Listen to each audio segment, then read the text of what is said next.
Welcome back, everyone. We're so excited to be back. Kirsty and I are opening up for season 4 of the Beauty Way together, which is really exciting. And our first guest this season is a beautiful friend of ours called Pia. And I personally have known Pia for about 7 years now, I think. And the best way that I feel to describe Pia is that she is a magical unicorn. And although the light in her video isn't super awesome, she does have purple and blue hair. And so it's definitely in unicorn fashion. Pia is incredibly intelligent and has such a sharp intellect for wellness, for the body, for all things integrative wholeness and medicine, and from a background of the most magical skin and what's the word? Like skincare magic. Magic is the only word that keeps coming through. And into more integrative medicine style practice. Pia has covered so many bases in her studies, and the way that I think about her is if I needed to trust somebody with my health, like if there was something that I really needed to dig into, Pia is the person that I would want to have an insight into what's going on in my body, because the level of awareness and depth of information and embodiment that she has is really quite spectacular. So welcome, Pia, to Yeah, the welcome again. Pia was on in the first series as well, so it's great to have her back. And I've known Pia for about 4 years, so not quite as long, but I echo everything that Carissa has said. And yeah, your mind is so beautiful, and so it's beautiful to have you on the Beauty Way podcast with us today. I'm so blessed to be walking the beauty way with you both. Thank you. And yeah, from skin to soul, that's kind of my little tagline. You know, it doesn't really matter what dimension you want to work in. I feel like I've got some pieces that I can share and offer, and that I have lived and walked and accepted and learnt to embody in myself. And in that embodiment practice, I do love to bring in alignment. And the card that I pulled for before this session is the root, the chakra card. And so I would love to just offer a little grounding in before we begin, just wherever everyone's listening in time and space, just to find your feet on the floor and maybe reignite your awareness of the beautiful earth underneath, who's constantly holding us. You know, every step that we take and have taken in any direction that we've ever chosen to go, the earth has been underneath us, underneath us, with us, for us, around us, supporting us literally through every single structure of our being. And so just offering some appreciation through your breath, if that feels nice, all the way down to your feet, and really choosing to ground in, whether you're sitting or standing or lying, just noticing your feet, and maybe just offering that beautiful energy of coming down, just giving our head a little break from thinking, and just offering your breath to the expansive area of your feet, your ankles, your lower legs, your knees, your upper legs, your pelvis, your buttocks, your whole lower body, receiving your inhale and maybe even doubling the length of your exhale to create a little more space. Flowing that energy all the way up the back of the body, the entire length of your spine. I always love to imagine that I'm creating a little more space between each and every vertebrae. And into that spaciousness, I'm inviting in, I'm offering in a feeling, a state for my nervous system to receive and energize all parts of me. And then bringing that invitation of your breath and your awareness and that feeling state all the way through your pelvis and your lower belly and your chest and your heart. Maybe just really tapping into the beat of your own heart, the beautiful prayer, the rhythm of your own life, that unique essence of you. Across your shoulders, down your arms, through your hands and fingertips and thumbs, feeling the magic of all you create and touch and feel and do. And bringing that beautiful breath all the way up across your shoulders, around your neck, your face, and touching particularly on all of your different senses that activate through your face. Maybe that first sense being your smile, but just your mouth, your nose, your ears, your eyes, your gazes turn inwards with love and compassion potentially. And just brushing that energy of awareness and self-connection across your forehead and your scalp, welcoming in all parts of you, the slowest parts, the fastest parts, and all parts in between, as we call in the 4 directions, the 4 seasons, the 4 life cycles, and the 5 elements, and all beings of the highest light and the highest love that walk with us in this life. And to co-create these conversations so that we may evolve in the ways that help us flourish the best. Thank you, thank you, thank you.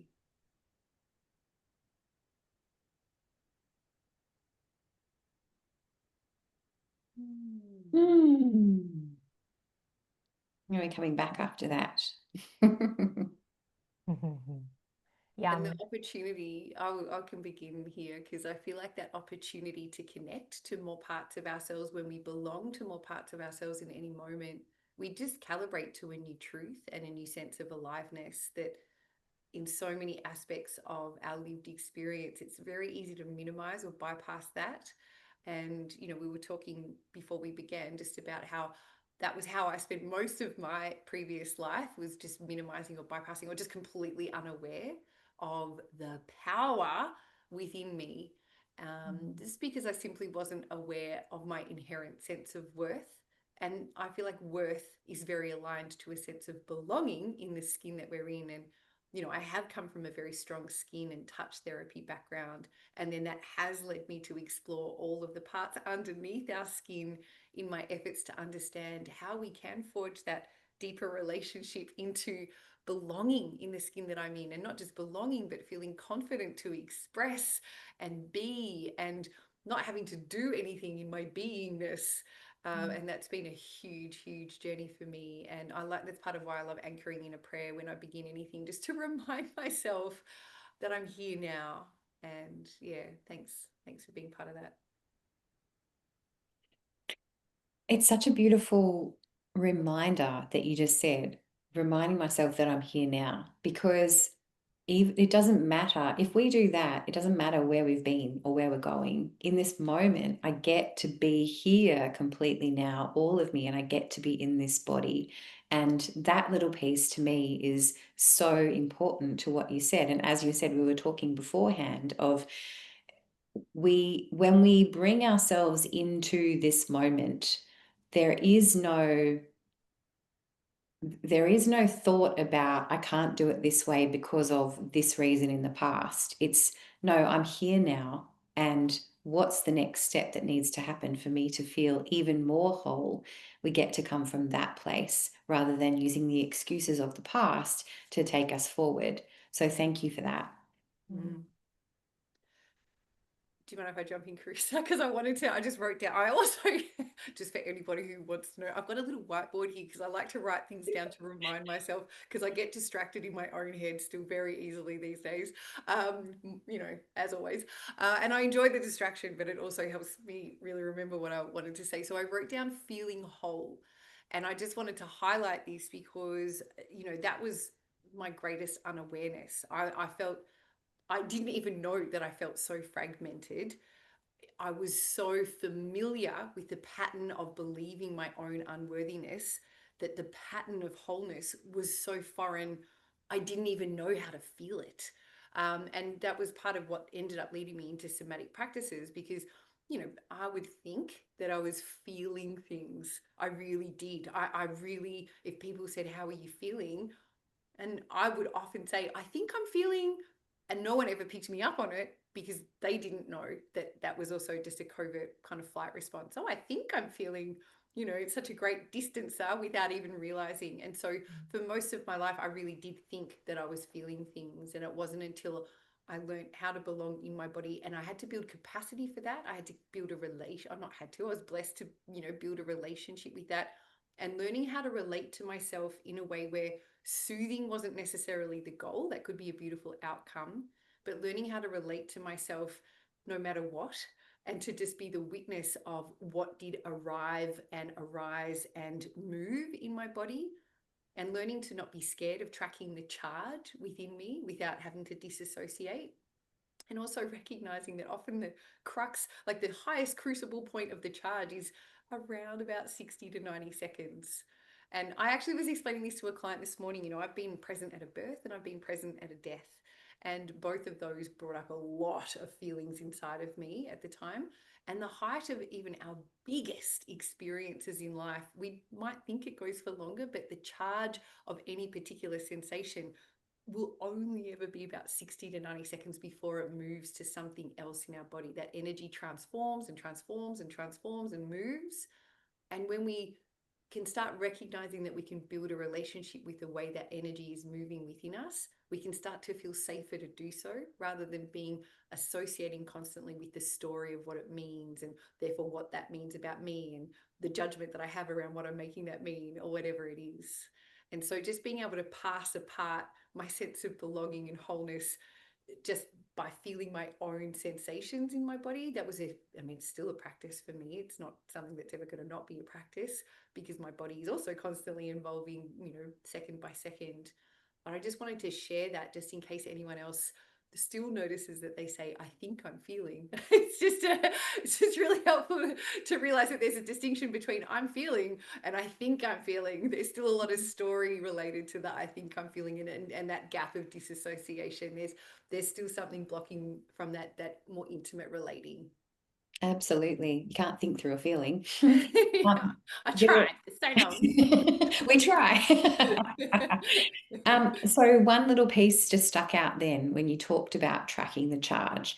And I felt like there's people listening that are going, well, where do I start? Like, where do I start actually feeling the energy in my body? Where do I start tracking the energy in my body? Because there'll be people that they think they're feeling as well, and we've just sparked something in them. So what would you say to that? So my first and easiest pathway was actually to begin noticing my breath. And for most people and most traditions, in fact, if you look at any ancient tradition, that's generally where they begin. There are some other very ancient traditions that also activate other, sensorial experiences, through our ears or our eyes or our touch. Excuse me. It's, for most people, very accessible just to take a moment of arriving a little more with your breath. And when I say tracking the breath, my favorite thing to do when I begin is actually just to track my imagination into like me connecting with the quality of the air around me. So that's like my first noticing. And when I do that, part of why I like it is because then I start to notice that there's actually more space around me. There's literally a little more room in my breath and around my breath than what I had otherwise realized. And then I just notice the quiet little nuances that my body is going through to bring this breath to me and to let this breath go. And so when I've got my mouth closed, and I will just preferentially describe nostril breathing here, because that is generally where I'd like most people to be breathing most of the time, because our breath is, a respiratory cleanser and detoxifier and a checker of all of the different signals of the air. And our nose is the strongest portal for that, or preferentially over our mouth. And so if I have my mouth closed and I'm noticing just that little flare in our nostrils, as we expand a little bit, to notice the more of the air. So just because we're relating to noticing more of the air, we've changed that relationship, and we can begin to notice how our nostrils activate that relationship. And so then I can feel the passage of the air as it moves up. And you can't necessarily feel it, but you could imagine we've got these beautiful little butterfly sinus turbines that the air then moves through, these incredible circular portals of our sinuses before it moves down through the back of our throat. Generally, most people lose their feeling, like their deepest feeling state, at about their voice box. It becomes a little more unconscious here, but then you can start to notice more of the external parts of your body and a deeper noticing of your heartbeat. And so you might notice that your skin stretches a little bit across your rib cage, and that your ribs, your actual rib cage, is moving not just from the front, but from the sides and the back. And just starting to take a little more notice of your whole rib cage in its expansion also brings more ability to our rib cage to be able to flex a little more. just because when we bring awareness to different parts of our body, we're automatically on a physiological basis changing blood flow. Like it's just naturally what happens. So we're giving our lungs, our rib cage, all of the muscles around more opportunity to be able to do what they do best, just because we've brought our awareness to that. And it's just such a powerful gift of awareness. Like I'm not telling my intercostals or my ribs what to do in that moment, but just because I'm bringing awareness to that area, my body knows exactly what to do. It's so grateful for the extra energy that my awareness and intention brings. And it's like, God, I got you. We get to do this just a little bit better than we were doing before. And so you notice that full expansion. And as we inhale, our heart rate actually goes up a little bit. Like it literally just, there's a little bit more of a bounce in our heart rate. And sometimes just noticing that can be helpful, particularly for people who feel a lot of anxiety or who often feel tightness and constriction in their chest. It can be helpful to notice that, not to bring awareness to the stories related to anxiety and constriction in life. It's more just to notice that, oh, okay, so my inhale is making or just creating an extra energy of my heart beating faster. And what happens on the exhale? Oh, it slows down a little bit. There's actually a little more space between my heartbeats. And so for people even just to notice that power, I can change my own heartbeat, the rhythm of my own heart, the flow of my own blood, just by varying my exhale. And if I was to speed up my inhale, I'd be creating a lot more energy and activation in my body. So for people who want to do that, amazing. But for people who are already feeling that on a day-to-day basis, just noticing that by slowing down the exhale, they're changing their heartbeat. And then you bring more awareness to what happens on the exhale, like all of the other contrasting parts of your body that then move into engagement to help you release that air. And why I like bringing awareness to the breath, it's like the best cycle that we can ever notice. We have to experience both to breathe really well. The full inhale, the full exhale. Like if we're experiencing both to the greatest degrees, it means we can play around with where we feel like is the best balance for us moment to moment. And that is a metaphor for life. There's always something, no matter if there's a part, like saying if I clench my fist, it might feel like all of my muscles are contracting, but that's not true. None of the muscles on the inside of my fingers, they're completely expanded and soft. And so life is also like that. It depends where we choose to place our focus, awareness, and intention. And so our breath is such a guide for how we can learn to meet life. And also, even without the life, why I've liked it is it's helped me notice more of my own body. And as I started to feel more comfortable with just noticing my nostrils and the saliva flowing my mouth changing and the tears in my eyes, my eyes became more lubricated when I really allowed my exhale to lengthen. Just noticing those signals gave me that feeling of, oh, I can be in my body. It's not scary. There is an empowering relationship that I might not have used that language back then, but all of a sudden I was like, oh my gosh, there's so much more available here than what I realized. And I like it. And as soon as I realized that I liked it and my body responded with more energy, I wanted to continue that process.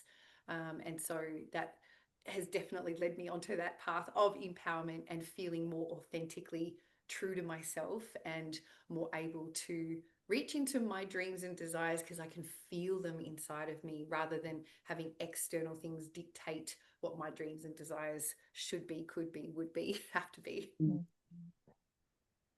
I don't know about anyone else, but I feel more relaxed just having had such focus on those pieces, like it's like everything else just drops away. And I'm curious I feel like no one goes around talking about or feeling like they're unsafe in their body until they have the awareness that they're unsafe in their body. And so for someone who doesn't have that awareness, what types of ways does that show up for people? Oh, there's so many beautiful things to unpack here. So often having a very forward, I'll start at our feet, because I think that they're such a foundational piece of our safety. And I do a lot of work with my clients when I help them unlock their feet patterns, calf patterns. So why I would like to start with the feet is because if you tilt a little forward, or if you tilt a little backwards, or if your toes are really crunched up, or if your arches of your feet are really, really flat or very, very high, but if you were to press or massage into your feet and you're like, ooh, they're a little more tender than what I had realized before I had pressed them. They're all great indicators that you're kind of walking around on a bit of a stress response down there.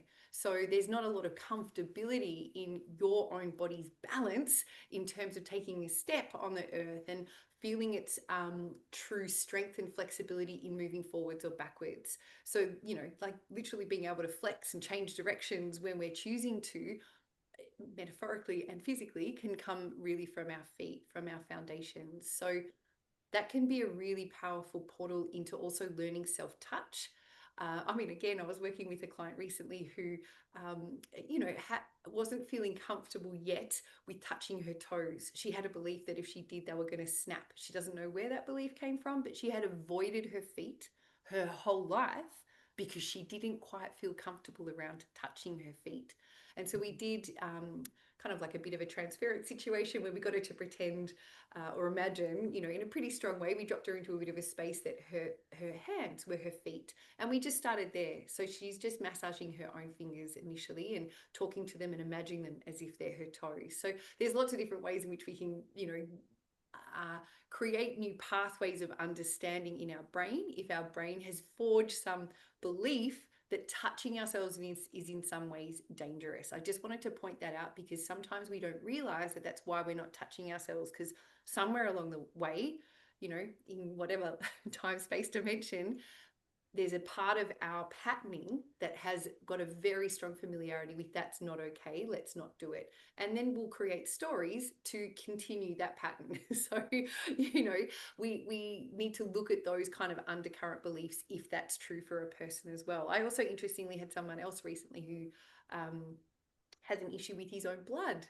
Now, that's a big one because if, you know, if thinking about your own blood brings up a feeling of ickiness or, you know, stickiness or just, you know, like distaste or disgust, then there's a big part of your body. Any part of our body is a big part of our body because it's, you know, our body likes it there. So it's just learning to relate to that part, to listen, to notice that we can have associations in our body, that we might also have another part of our body that's judging the other part of the body. So, you know, he gets tension through his jaw and his tongue when he thinks about his blood. So sometimes these unconscious patterns arrive in other places. So we might start actually unlocking in those places first, preferentially. So I know I just kind of changed my story around. I also just want to acknowledge that it's a very individual experience and everyone's got really individual beliefs.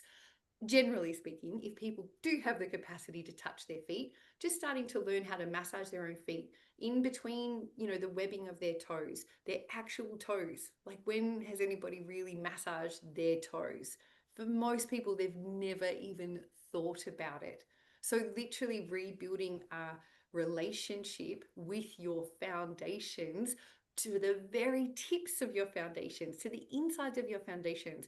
We've got, you know, over 20 bones in our feet. Like, our feet are very complex. There's a lot of listening language that comes, you know, recruiting brain space to listening to what's happening in our feet. So if we're forging a new relationship and literally creating more space with every touch, and if we're speaking to our feet in a way when we're massaging that's like, oh my gosh, it's so beautiful, or it's so weird, or it's amazing to create this new relationship with you. Part of my intention is to create more space. I'm really enjoying the feeling of touching my own feet and realizing where there were some tender points that I didn't even know about before. I get to meet these tender points in a new way. And now it feels differently. And now I've, you know, and then you build another new relationship as it changes. And so just the way that people walk, and you can also tell sometimes what feet are doing because of what knees are doing. If knees are coming in, or if they're locking backwards or locking forwards, or if there's a lot of knee pain. That's another great indication that there might be something pretty significant going on with feet. Sometimes people think it's related to the knees.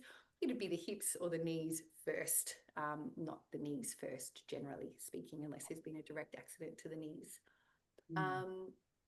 The other reason why people would know that they are not feeling safe in their bodies because they cannot sleep, they cannot rest, they speak fast, or they might speak also very slow, but it's a different way of relating to speech, that they're either trying to get all of their words out in a hurry and they're just trying to do everything really, really fast. They also might eat really, really fast, Or it could be the opposite of that, where they're doing it very, very slowly. They're always the last to finish a meal.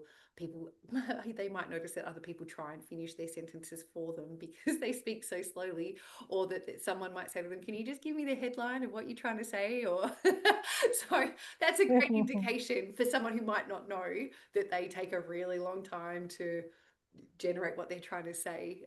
So I'm just trying to give some examples of how that might show up. And also, obviously, the breath. So if people are not aware of their breath at all, for me, that's a great indication that they don't really know where they are in time and space. If we don't really know where we are in time and space, like if we have no idea what our feet are doing, we have no idea what our breath is doing and where our heartbeat is at, pretty hard to feel a sense of belonging in ourselves. And so that for me is an indication that it's easier for them to be disassociated from their body rather than associated from their body, which would inherently indicate that they feel unsafe in their body. There also might be, significant dreams that make them feel really uncomfortable or unsafe. There also might be just their relationships with people in terms of not ever really feeling like they can unmask or be their authentic self or to say their truth or to create their creative expressions in the way that they would really love to, and they feel scared to do that. So if they can feel that there's suppression or repression of parts of their dreams, that's a great way also that they're not quite yet feeling embodied in their safety.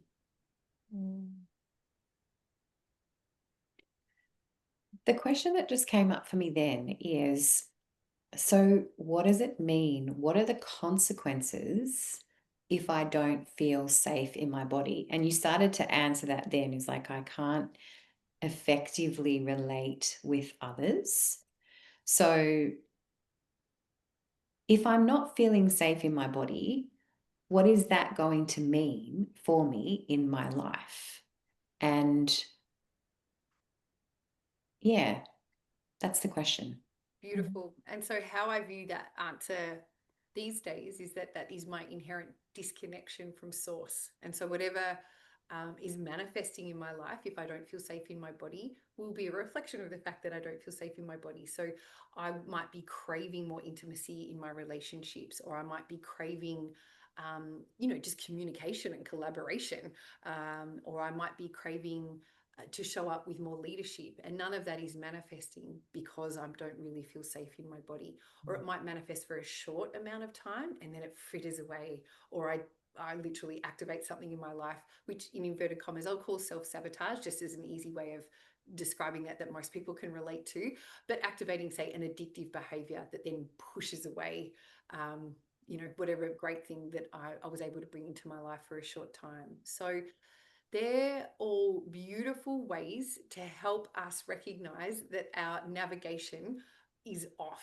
Basically, that navigation to our unique guiding North Star light. Like we all have that unique blueprint. We literally all have a unique body, which means that we all have a unique vibration. We all have a unique sound. Like that word universe, meaning one song, that our body is singing that one song. So we're collaborating in the universe, but literally the sounds that the proteins and enzymes inside us make is very unique to us because we've got a different amount of them. They're doing different things at different times.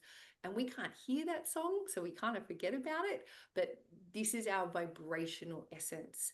And so when I'm feeling that I don't believe in my goals, dreams, or desires, or there's something blocking me, or I want to blame or shame or create a critical narrative in some way, I'm aware that I'm just going to, again, in inverted commas, call them negative emotions, but they're emotions that I don't enjoy as much. I don't really feel my greatest sense of vibrancy and aliveness when they come up for me. Now I view it as an opportunity to be like, whoa, okay, I have lost my calibration. I have somehow disconnected from my alignment to myself. And because the disassociation from my body was such a strong familiar pattern, it could just be that I haven't really slept very well. And in that not sleeping very well, I've still done all the things that I had applied in my schedule without re-navigating or reprioritizing my schedule. I've still done the things that I thought I should do, And I kind of had lost my intention for how I was showing up for those things. And I will just say it's because I was tired. So I'm just going to use that because a lot of people might resonate with because I'm tired. I haven't slept that well, or there's a lot of things going on in my life. I woke up with a lack of vibrancy, woke up feeling more fatigued than I did feeling my best. And so it's easy then to slip into not relating to my body when I'm tired. I'm more dragging myself around rather than arriving in my body. The more that goes on over every section or segment of my day, the more disconnected I am from my truth, the more disconnected I am from others, and the more easily resentment and frustration, irritation will build up. And so by the end of the day, if I haven't, again, calibrated to my body, to my beliefs, to my intention for myself, and I go to sleep again that night, and that vibration is sitting inside of me with that little bit of separation from my sense of worth, and I wake up and I repeat that scenario the next day. And so it can be pretty easy by the end of a week to honestly be feeling pretty discontent and like, well, this shit. and that's when, like you get an extra bill that you didn't know about, or your car breaks down, or someone says something really snappy to you and it really hurts your feelings, or you say something really snappy to someone else and you really hurt their feelings, and then you're like, oh, I'm so shit, or woe is me, or whatever the storyline is. And so when these things manifest in life, I really view it as an opportunity to come back into our body a little more. So, that's when I might notice that, okay, I'm really good at showing up for my body, but have I done some massage underneath my rib cage? What is my hydration status? What has been my light exposure? And we can unpack any of these things as we go on. Have I eaten regularly? Have I shown up to my food so that I'm not just eating really nutritious food, but I'm actually showing up for it in a way that when I'm chewing it, my body can receive it? Okay, they're just some really simple strategies, and I've kind of forgotten about 5 out of 7 of them. So if I just activate 2 more, then I'm going to be helping myself 2 times more than I was currently. So the things that I suggest are generally not challenging to implement. I'm not asking for people to sit down and find an hour to meditate or whatever it is. It's just showing up for our body in a different way so that our body has an opportunity to show up differently for us. And we can feel like we belong more in our body so that we can start activating more of our truth. So I also just want to come back to this emotions as a navigation. When I'm feeling that anger, frustration, despondency, despair have shown up, I'm also aware that in that moment or any other moment that felt similarly, I have got the exact desire for the opposite of that. And so then I can also notice, well, it's like, okay, well, right now I'm feeling a lot of despair. I might not be able to jump exactly all the way to my life is perfect and I'm so beautiful and amazing. Like that quantum leap might be beyond me right now. I'm not saying it's not possible, but I've found that in my life, generally, I'm like, I'm not fucking any of those things and I'm not going to even try. So I find I really lean on Abraham Hicks' work here, like the next best feeling thought. And so I do a lot of work with my clients just around the next best feeling thought, but also how to get that in our body. And so I always bring that relationship back to our body, because the next best feeling thought, it does change our physiology, but really noticing the physiology makes it a lot easier than to think the next best feeling thought, because what we're doing in noticing the next best feeling is creating more space in our body and that sense of belonging again. So it's just that capacity to notice, where are my emotions? Are they serving me? If they're not, what is the exact opposite of that I know that this emotion is showing me that I want? And what are some of the steps that I could take to get there? So even just knowing that as a process can be really helpful, because it doesn't need to be so hard and it doesn't need to be a quantum leap. It literally can be a gentle navigation into just a few different choices. You don't need to do it all today. You can wake up again tomorrow and do the next, best feeling thought again. And by the end of the week, you'll be having a really different week to what you had last week. And that's the evolution of life. So, yeah.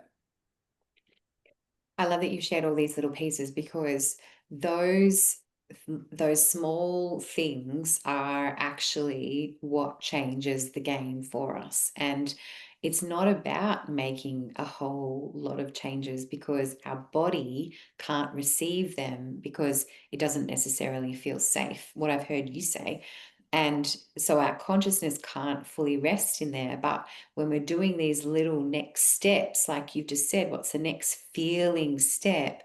I'm consciously creating that relationship with my body that reminds me that it's safe to be in my body, and I keep receiving more of that rather than the old patterns and behaviors that are there.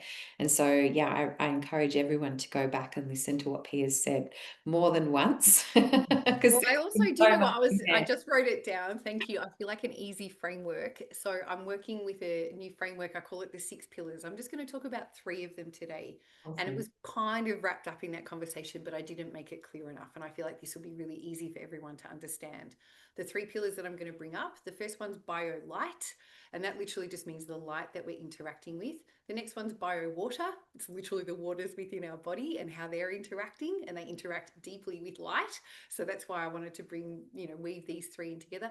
The third one is bioelectricity. We are an electrical system. The lights are either on or they're off or they're flickering, So if we're getting a lot of sparks, or, if it's feeling pretty dim in certain areas, I also know that the bioelectrical circuit needs some more support.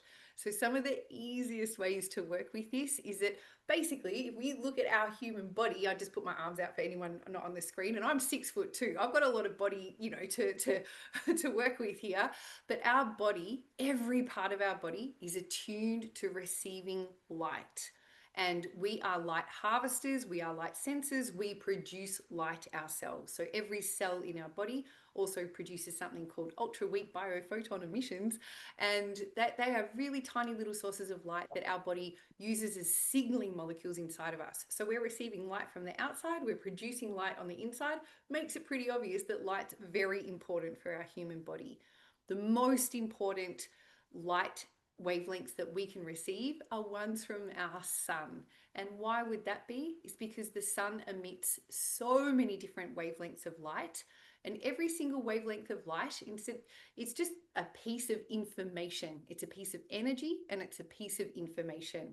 Our light, our eyes, particularly, and our skin initially bring in that information and energy, and then our brain decodes what it means.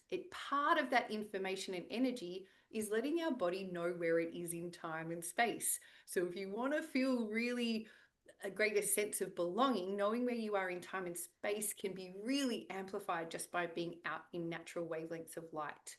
All of those natural wavelengths of light also help our body decode, not necessarily exactly where it is in time and space geographically, but also what it's doing physically. So, what skin barrier thickness would be best for me right now? What sort of sebum output? What's my detoxification capacity right now? Are my immune cells signaling the way that I would like them to? It's almost lunchtime, so I'm going to start producing a little bit more of those digestive hormones to prepare for that. Our body is listening to natural wavelengths of light in those kind of ways, partly because we've evolved with all of the different microorganisms and other organisms on this planet with cycles of light and dark. In fact, it's been the one constant over the evolution of this planet. Everything else has changed dramatically, but light hasn't. So here we are in our human body, in our modern world, and most of us are living a life very separate from natural wavelengths of light.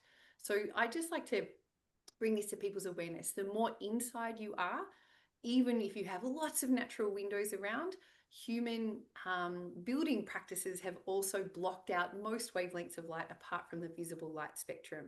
So if you are inside a lot, if you could just open a window or a door, at least that will bring in some more photons of natural light. And then obviously if you've got a device heavy life, or if you have what are they called? Overhead lights. Overhead lights, any human-made lights in your fridge, in your car, in the microwave, in any space or place that human beings have made devices, generally lights go along with that. The lights that humans have made in devices are generally in a very narrow wavelength band. They're high energy and they're high information. But because that band is such high exposure over our lifetime, it is creating a lot of desynchronized signaling in our system. Our body thinks that we're, generally speaking, under such high energy wavelengths of light when we're around human-made light that it starts responding differently. It makes more stress hormones. It changes all of our different pathways to respond to a more stressed environment. And so that's one of the dysregulating factors in our modern world that most people really underappreciate. So just spending a little more time outside in natural wavelengths. I've got free resources on my website. I've got other, conversations. I don't want to branch off into it too much, but just as a simple guide, seeing the natural light in the morning at any time that you wake up with as much skin showing as possible will help your body understand what it's doing for the rest of the day. Morning signaling is very important. And so no matter who you are, no matter what time it is, if you could just get your body outside, even for a short amount of time, I never quibble about the time, just get outside.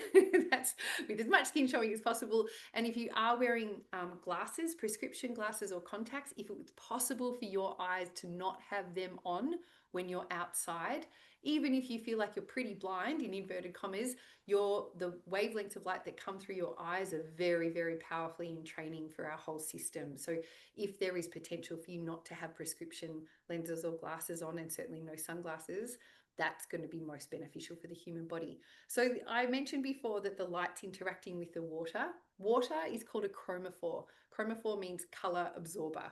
And so all the wavelengths of light have particular colors, and our waters in our body are absorbing these wavelengths of light, and it's changing what the water is doing and how it's communicating in the way it's flowing energy through the body. And most people are unaware that water actually holds charge, and that water on a molecular count in our body is the highest substance. Most people have heard that we're mainly water, and I think a lot of people are like, yeah, I've heard that before. That's why I need to drink water every day, like blah, blah, boring.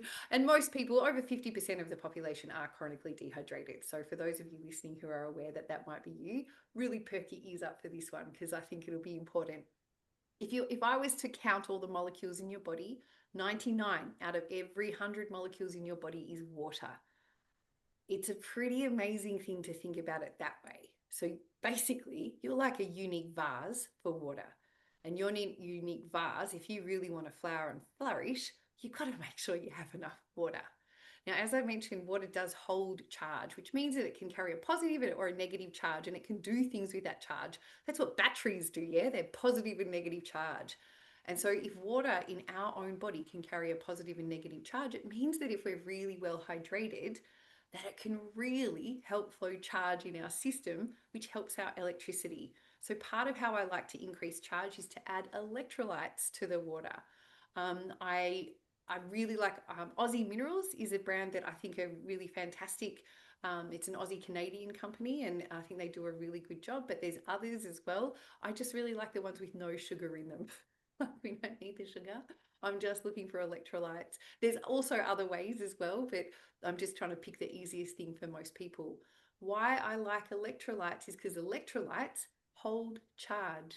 So if you're hydrating your body, and you might be drinking 3 liters of water a day. I used to be one of these people. I would drink 3 to 5 liters of water a day. I always felt thirsty. I could just never get the water in. I was basically irrigating my system. The water was just going in and out, making my kidneys work real hard, but the water wasn't going into my cells. How to get the water to move into our cells takes some electrolytes. They support that process. Electrolytes also interact with light. So that's why I brought these 3 in together. So when we're around natural wavelengths of light, when we have enough electrolytes in our system and we've got enough water, we're charging ourselves up for living our best life.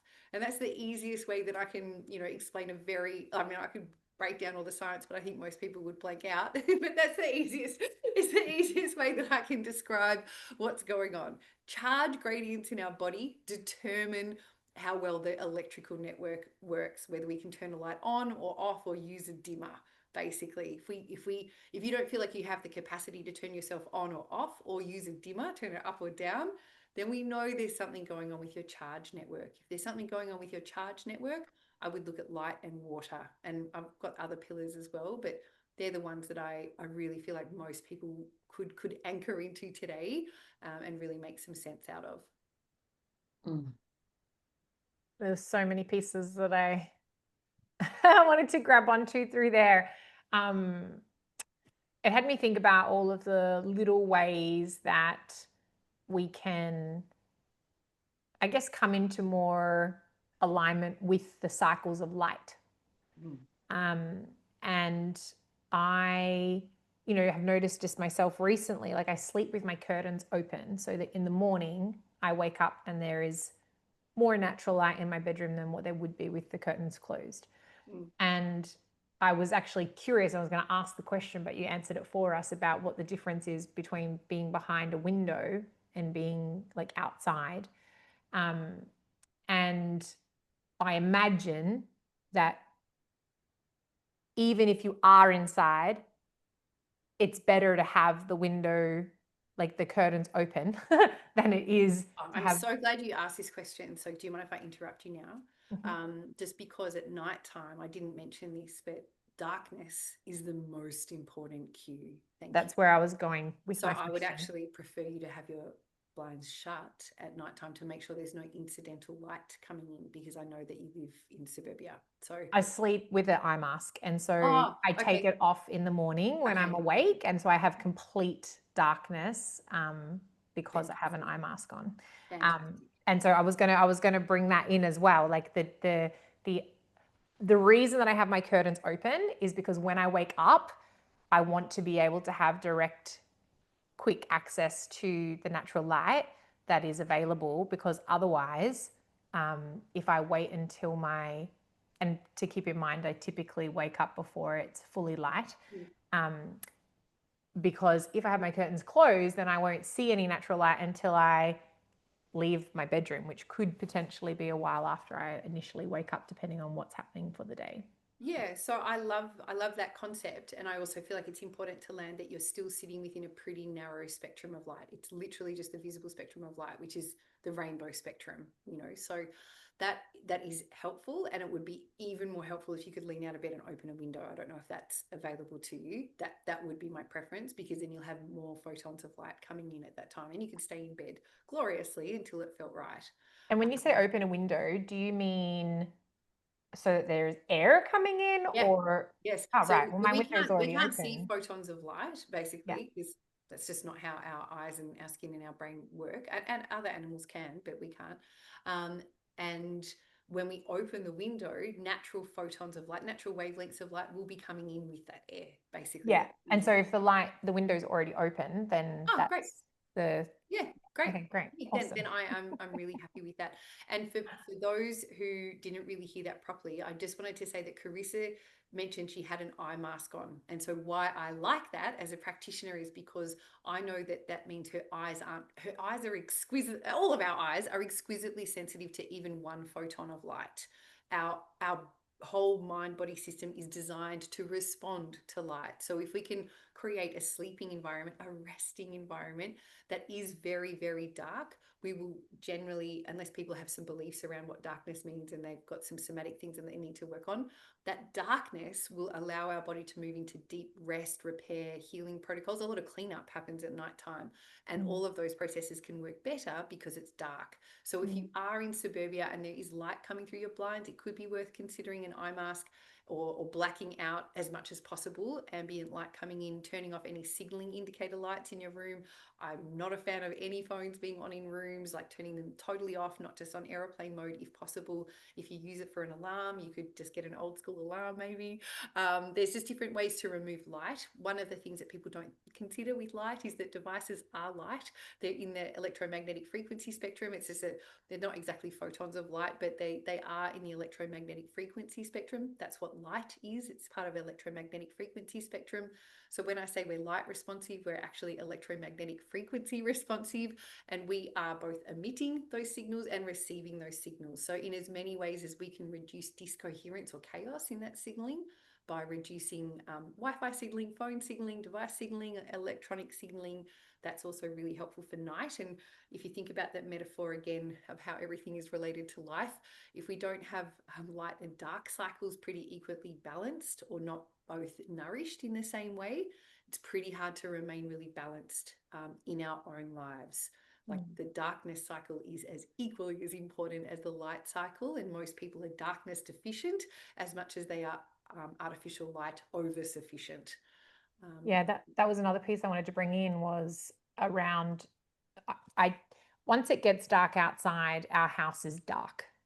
the only lights that we have on, the only lights that I can handle are salt lamps. Yeah, And great. then in the kitchen when I'm cooking, I have to turn the light on just so I can see what I'm doing. But as soon as I'm done, I'm turning it off because I actually feel really affected by bright lights at nighttime. But I also wanted to pick up on that thread that you shared about the difference between airplane mode and the phone being off. What is the difference and why? Like, what's the... The more recent studies are showing that it's a little bit of a farce, basically, the aeroplane mode, so that there's still a lot of EMF emissions coming out at that point. So Right. it's more to do with the emission spectra that I'm interested in. And so if possible, having it just completely off is more helpful. So say if someone's really sensitive. So one of the things that I want to highlight again here for everyone listening is that Carissa just said she's more sensitive to light. And I'm sure that, Kirsty, without even you having to say it, I'm sure that you are similar just because you live a very body aware life. Generally, the more sensitive we are to excessive lights, noises, sound, once we've kind of gone on this journey of becoming more aligned with light, so not necessarily coming from a highly sensitive background because we're really dysregulated, but when we've learned regulation and we've learned to be very aware of our body does give us signals to be like, this is not okay for me. And we are more attuned to the fact that we would like to reduce or eliminate that signal. So I just wanted to highlight that that's part of what I consider a very healthy flex response, where your body's like, actually, no. So that's beautiful. The other thing that I wrote down to talk about was just how this is all kind of related to trauma patterns as well. So if we think about how tight and resistant and bracing we get against life, and it could be against people, relationships, our dreams, our desires, it doesn't really matter. The way that artificial light and EMF spectrum have influenced how tight people's bodies are, we have to unconsciously brace against excessive light. It's not possible for our bodies to be underneath, discoherent light signals all day, every day, and not brace against that. So sometimes literally just in the healing journey, turning the overhead lights off, it just creates a little more space in our body. And if we then were to, exit the inside space and go outside for natural wavelengths, even sitting in shade, those natural wavelengths of light work with the waters in our body to basically create a softening effect. The natural wavelengths of light at all times during the day are emitting mainly infrared light. That the longer wave infrared lights, which we can't see, our body feels very deeply. It creates a lot of coherence and a lot of openness basically in our systems. And so if you think about most people who are chronically stressed, they often, when you look at their patterns of living, they're underneath a lot of lights, they're not really drinking a lot of water, they're not really moving, and they're quite disconnected from earth. So just recreating some of those natural sync patterns, literally their fascia, their body can start opening up. And the fascia is, something that I've come into this deep recognition on after spending so much time looking at the nervous system and nervous system responses and stress responses. And then all of a sudden I was like, oh my gosh, it's all held by the fascia. So if I don't look at the fascia, that's how come I've learned about unlocking feet and diaphragms and tongues and jaws as part of the healing process, as part of, passing out beliefs that are held in our body unconsciously. Because if our fascia is really tight, it's remembering what that tightness means all the time. But if we're still under chronic light exposure and dehydrated and nowhere near enough electrolytes, and we're trying to, unravel beliefs, but our body's really tense and holding on to them, I know that in my own lived experience, that was really hard to navigate out of, because I was just moving through the same patterns over and over, even though intellectually I was trying so hard to release them. Yeah. Amazing. I have loved this conversation so much.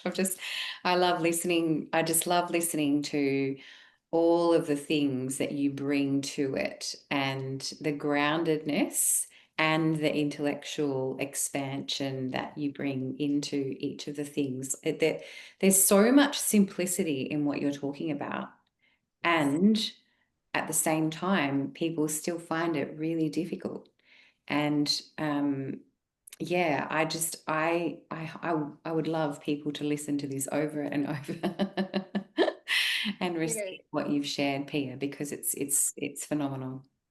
Same. I definitely, I'm so passionate about sharing these pieces, and it's part, I'm building a new practitioner training so that I can help more people.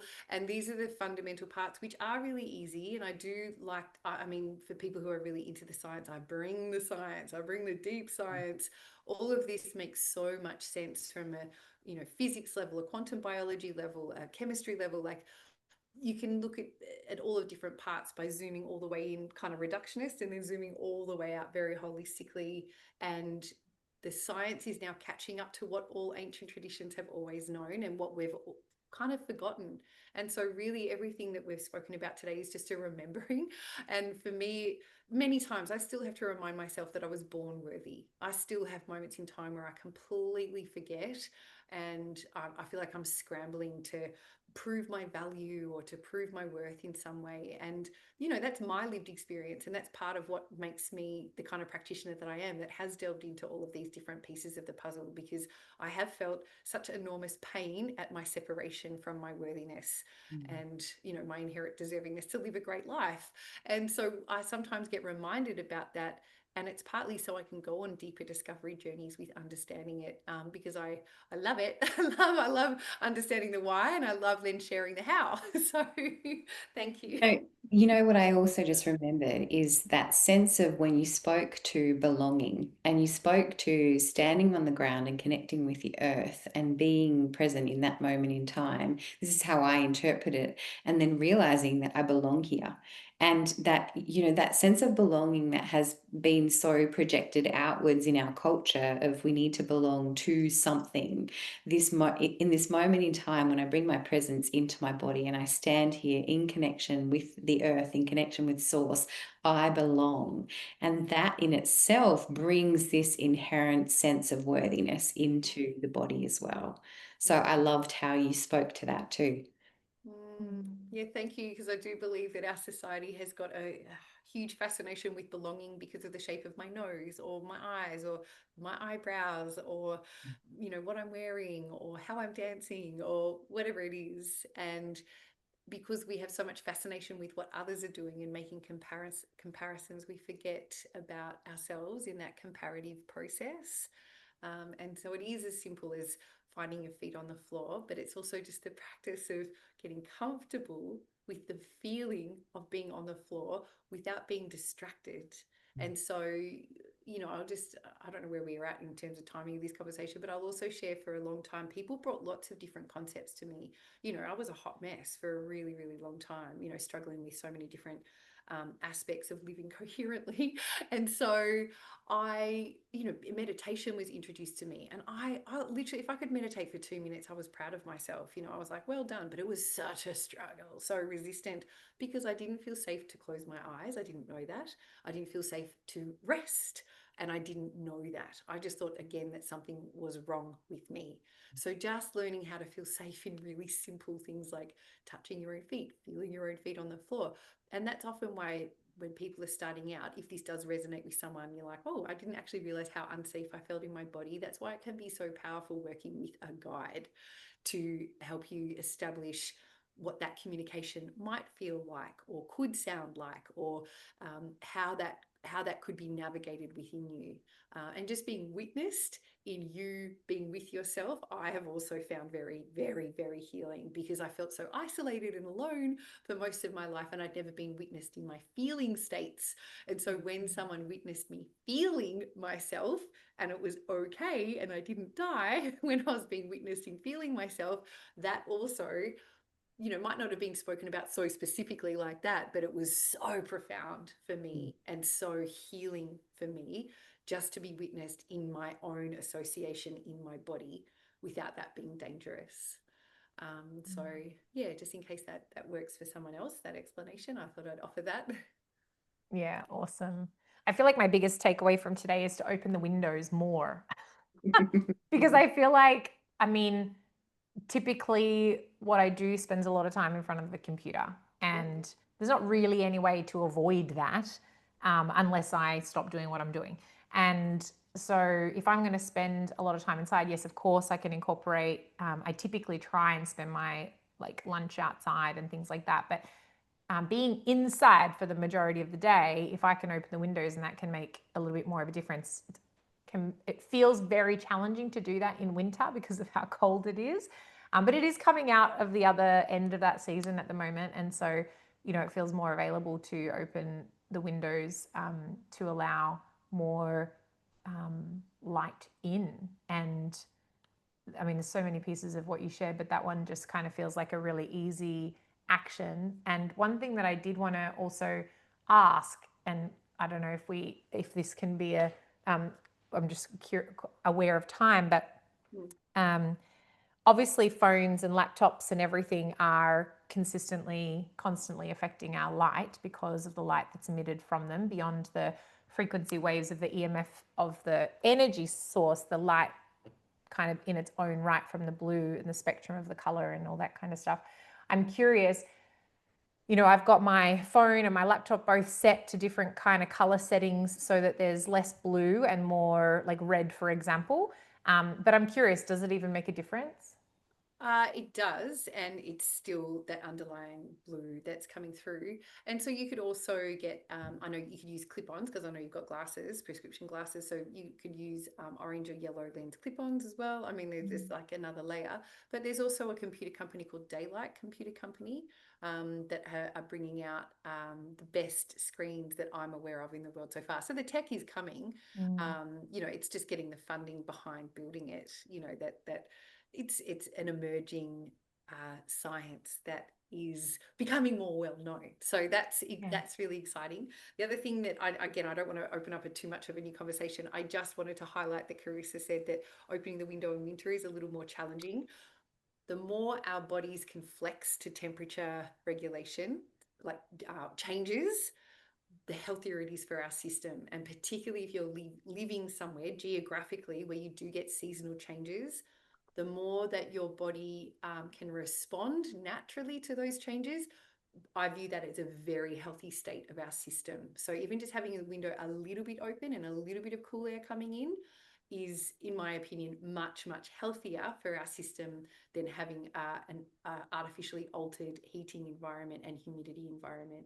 So I just wanted to share that with people. It's a good little practice just to flex being a little cooler if you do get cold winters. And yeah, just practicing being a little more seasonally acclimatized is very, very healthy for our system. Love that. Yeah, having moved to a different state where it's very cold and realizing that I really had no concept of winter for a very long time, but it's been really beautiful. Because I consciously decided to, I've created situations where it was important for me to get out and take those sub-zero early morning walks and help my body to prepare it. And I feel like I'm so much better off for it. So thanks for sharing that little piece too. Yeah, it does actually change the internal light we produce. Nice. There's a lot of different signaling that changes on a light basis.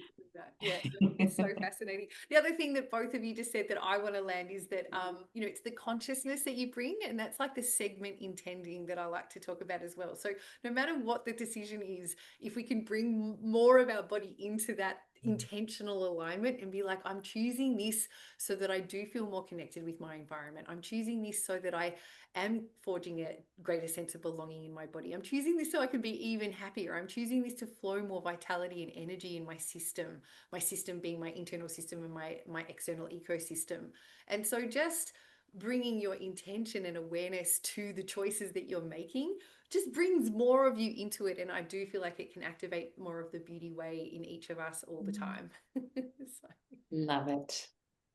I love that so much. Well, thank you. I've absolutely adored this conversation today. Thank you so much for being with us. My absolute pleasure. I love the beauty that you both bring. Thank you. Thank you, Pia. And we'll put some links to where you can locate Pia on the interwebs. And we'll put them into the show notes so that if anybody wants to follow along Pia and all the beautiful things that she shares or get in contact for support in any way, shape or form, her contact details will be in the show notes. And so thanks so much for joining us today, Pia. Thank you. Lots of love. Bye. Jimmy's very excited.